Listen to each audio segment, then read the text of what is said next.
मुबारक हो शुक्ला जी, आप बाप बनने वाले हैं। अरे हमने की सासू माँ बनने वाला बनी, वो भी ई उम्र में।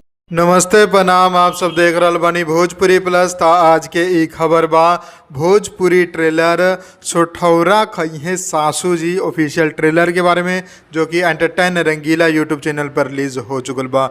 जोना में गौरव झा, ऋचा दीक्षित, अवधेश मिश्रा, देव सिंह और भी अनेकों कलाकार बाड़े। डायरेक्टर बाड़े राजकिशोर प्रसाद राजू जी।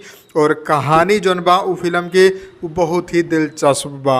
आप लोग एगो फिल्म देख लो कम हिंदी के बधाई हो, जोना में लइका सबके सियान होला के बाद जौन बा मतारी गर्भवती हो जाली। तो वही कहानी से इंस्पायर्ड ई फिल्म बा, जोना में दिखावल गइल बा कि जौन माँ बाप बा ओकर दूगो बड़ा बेटा बा, दूगो पुतोह बाड़ी, और ओकरा बावजूद उ सब अपन माई बाप के समय ना दे रहल बाड़े और माई बाप अकेला महसूस कर रहल बाड़े।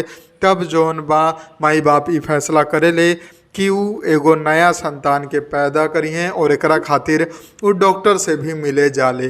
तब ई बात जब पूरा घर परिवार के पता चलेला तो घर में होला कलेश कि इतना उम्र होला के बावजूद ई सब काम काहे कइल जा रहल बा।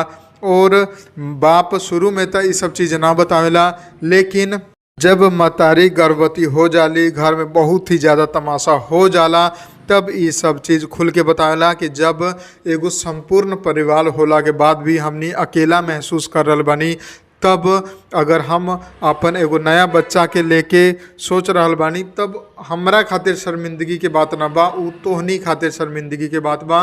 तो देखल जाओ तो एक तरह से कॉमेडी फिल्म भी बाड़ी, सीरियस भी बा, और भी बहुत सारा चीज़ बा। माँ बाप की जो दर्द बा उ ई फिल्म में आप लोगन के देखे के मिली कि बाल बच्चा जितना मर्जी कमाओ, कुछ भी करो, अपन परिवार के साथे साथे, अपन बाल बच्चा के साथे साथे अपन माई बाप के भी ख्याल रखे के चाहिए, ओकरो साथ समय बितावे के चाहिए।